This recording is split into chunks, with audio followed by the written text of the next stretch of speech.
Me da muchísimo gusto saludar en esta mesa de trabajo al doctor José Antonio Crespo.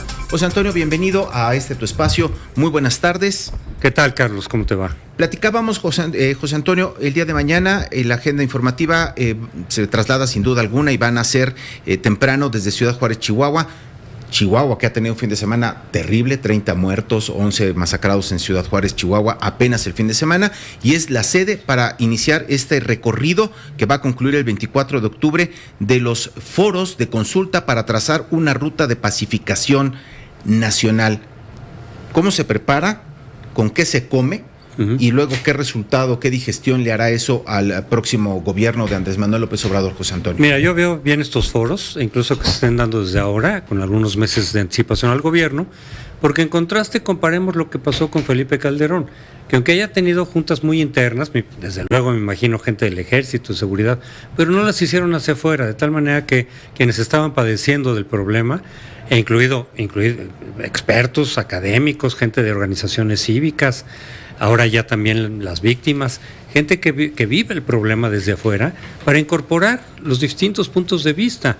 Calderón simplemente llegó y a los días inauguró su estrategia sin todos los elementos que se requerían para saber cómo diseñar una buena estrategia a partir de un buen diagnóstico. Ahorita por lo menos lo que estamos viendo es que sí están oyendo a los grupos a nivel regional, pero también habrán expertos nacionales y eventualmente me imagino internacionales que les puedan dar elementos para armar una buena estrategia, la mejor posible. Y con el tiempo suficiente para saber bien cómo aterrizar. De hecho, muchas ideas que durante la campaña y aún antes se habían venido ventilando de parte de López Obrador, pero son muchas ideas inconexas. A veces tienen que ver, a veces son complementarias, a veces son contradictorias. Entonces tienes medidas preventivas como las becas y de repente dices la violencia no, pero por otro lado estás planteando una Guardia Nacional formada por parte del Ejército, de la Marina y de la Policía Federal, que implica que sí vas a continuar con la estrategia de violencia y luego decir vamos a una amnistía para, por lo menos para algunos de los sectores vinculados con el narcotráfico.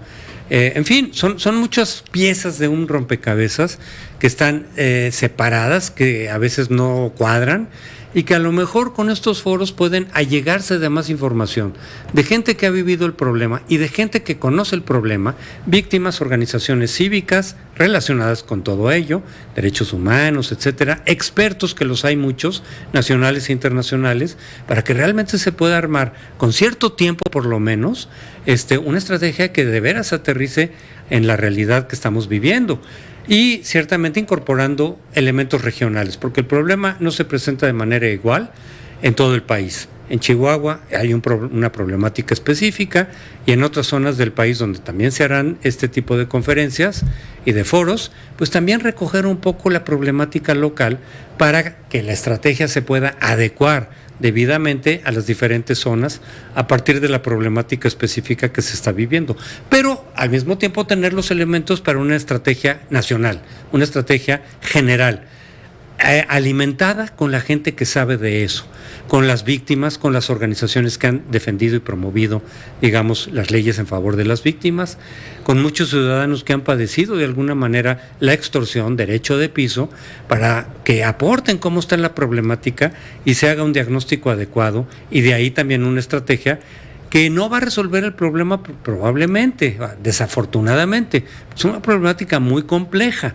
pero sí que ayude a reducir el problema, o sea, que se encamine bien y que en algún tiempo, unos años, ya veamos una reducción significativa, aunque no total, de la violencia y la inseguridad. Esos son los objetivos, a ver qué tanto se logran.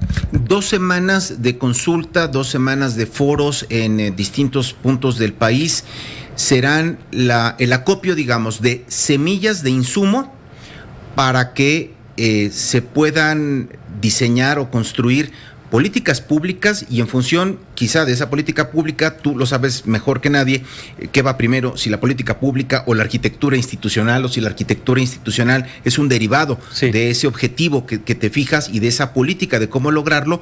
Y seguramente los años que bien también mencionabas, esto desafortunadamente una vez que lo tengas y una vez que diseñes y una vez que concluyas, pues el resultado no va a ser inmediato, pero sí algo mejor que tener un diagnóstico tomado en un escritorio sin escuchar, sin tomar en cuenta, sin tomarle el pulso. A quienes han padecido y a quienes están involucrados en ese problema. Es un buen diagnóstico que te permita diseñar una buena estrategia y a partir de ahí una estrategia institucional, es decir, ya una política pública que haga los ajustes institucionales adecuados y las alianzas políticas que se requieran, porque otra de las cosas que se le criticó a la estrategia de Calderón es, se lanzó a la estrategia ya de confrontación sin las alianzas políticas adecuadas. Tenías que haberlo consultado y amarrado con los gobernadores. ¿Qué le tocaba a los gobernadores? Se hizo sin hablar con los gobernadores, si acaso solamente a la petición que en ese momento le hizo Lázaro Cárdenas en Michoacán, pero no hiciste los amarres de políticos adecuados. Tenía que haber hablado con Estados Unidos. Ahora se tiene que volver a hacer para la cuestión de las armas, para que no hasta después dijeras, oigan, háganos esto, ¿no? Y te decían, no. Tenías que haber hecho esos amarres políticos, esas alianzas, para sobre esa base entonces sí lanzar una estrategia que estuviera mucho más amarrada, más sólida, y entonces pudiera arrojar resultados positivos. Yo creo que lo que marcó la estrategia de Calderón, y se le criticó en su momento, fue la improvisación. Ahora por lo menos estamos viendo menos improvisación, es decir, más diseño, más planeación, más oír a los expertos, pero también a los de afuera, no solamente a los que se supone que están adentro, Ejército, Seguridad Nacional, etcétera, sino a los de afuera, a los que están viviendo el problema, y ojalá que de ahí deriven esas alianzas políticas que no se hicieron, ni con Felipe Calderón, ni desde luego con Peña Nieto.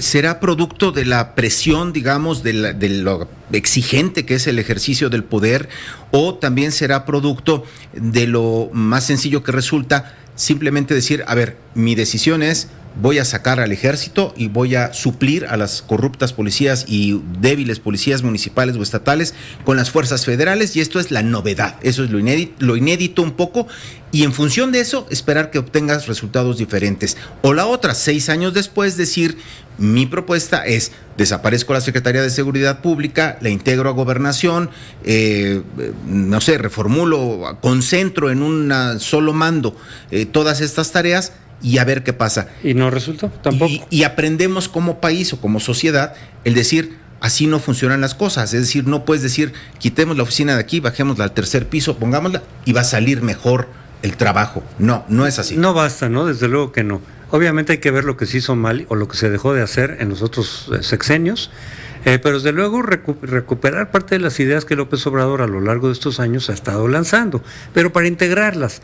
Es decir, si están dispersas hay que ver cómo cuajan, ¿no? Si hay contradicción hay que ver cómo limarlas, ¿no? Para que las piezas del rompecabezas vayan embonando y entonces salga una estrategia que de veras arroje por lo menos algunos resultados positivos, ¿no? Que digas, oye, mira, no se resolvió al 100% el problema porque no es fácil, ojalá se pudiera, pero sí se redujo la inseguridad y la violencia a este grado, y ya se está armando alguna estrategia que eventualmente apunte hacia que esto se va a resolver en algún momento de manera más a fondo, ¿no? Que no sea solamente ir tapando los huecos. Entonces, ojalá que efectivamente esto sirva para sí tener una estrategia que apunte por lo menos a que con el tiempo, a lo largo de este sexenio, 1 año, 2, 3, empezamos a ver los resultados deseados, que se reduzca de veras, de manera significativa, la violencia y la inseguridad para los ciudadanos. Si se arma bien la estrategia y se oye a los expertos nacionales e internacionales, insisto, es posible que esta nueva estrategia pueda arrojar resultados positivos. Finalmente, José Antonio Crespo, y un gusto siempre poder escuchar y conversar contigo. Ya, el tema un poco anecdótico de la presencia o videopresencia del Papa Francisco o no en estos foros que comienzan, y ya sabemos qué fue lo que ocurrió, este dislate de había confirmado o no había confirmado. Bueno, los foros comienzan, no se sabe nada, quizá en 15 días, una vez que Andrés Manuel López Obrador tenga la constancia de presidente electo y le dé pues otra presencia en términos ya formales, ¿no? Protocolarios, de decir, bueno, ahora sí lo firmo como presidente electo de México. Uh-huh. De cualquier manera, no es lo fundamental, es decir, no. Puede ser mediático, puede tener un impacto relevante en ese aspecto, pero lo fundamental está en lo otro, ¿no? Sí, en esas, lo del Papa es simbólico, ¿no? Exactamente. Incluso si se cumpliera de alguna manera que haya una conferencia por Skype o lo que sea, o algún mensaje del Papa que se pase aquí, eso es simbólico, ¿no? Realmente no es lo fundamental. No, bueno, para nada. Es decir, Hay que ver bien dónde están los problemas, hay que ver bien qué ajustes institucionales se tienen que hacer, cuáles estrategias de prevención, cuáles estrategias, por ejemplo, de la despenalización, cómo se haría, hasta dónde, la de la amnistía, dónde y con quién se aplica, y entonces sí, a partir de ahí esperar buenos resultados, pero lo del Papa es simbólico. José Antonio Crespo, muchas gracias. Hasta luego, buenas tardes. Hasta el próximo lunes, muy buenas tardes.